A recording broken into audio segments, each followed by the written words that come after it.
Well, hello there, welcome back. This is Kevin Smith with First Team Real Estate here in Southern California. And today I wanted to talk to you a little bit about closing costs and fees.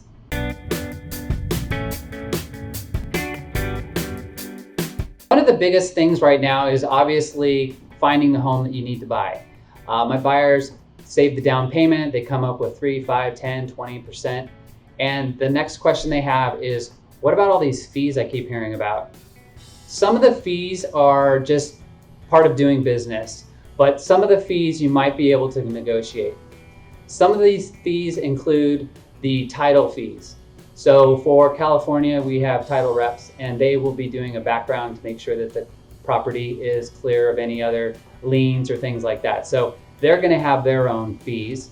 Depending on the cost of the property, that can be, for instance, $1,400 for a client that just closed on a house that they were getting a loan for $465,000.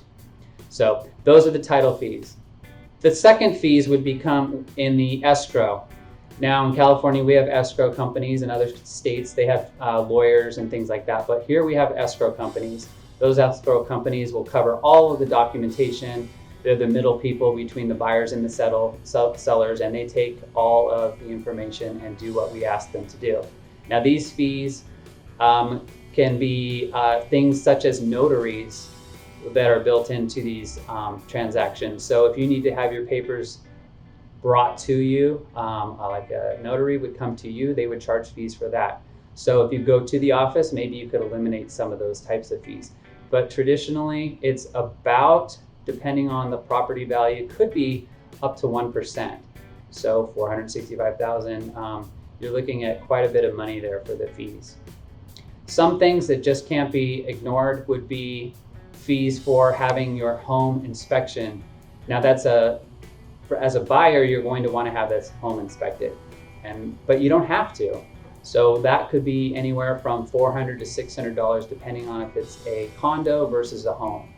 So that's kind of something that you can choose to do or not to do. I highly suggest that you do that. I think it's well worth the money. The final fee might be with lenders. Now, I wouldn't be able to give you a exact number on how much those fees might be, depending on if you're doing an FHA loan, a conventional loan, a jumbo loan.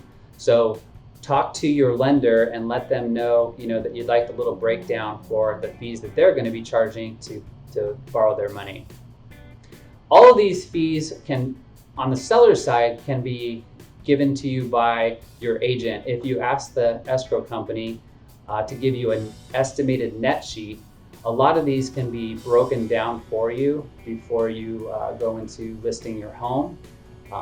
So you just need to know the value of the property and what you'll be selling it for, the different commissions for both sides of the transaction, and then estimating on different state fees and recording fees for those counties.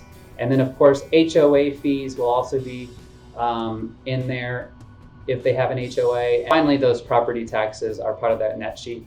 So you would be paying those prorated depending on the date and month that you close on the house. So these are a lot of the different things you'll have to be looking out for when looking to buy a home, not only for the down payment and the closing date, but the different fees that are involved. If you have any further questions or would like more information, feel free to reach out to me by phone, text, or email. We look forward to hearing and seeing you later. Thank you so much and have a great week.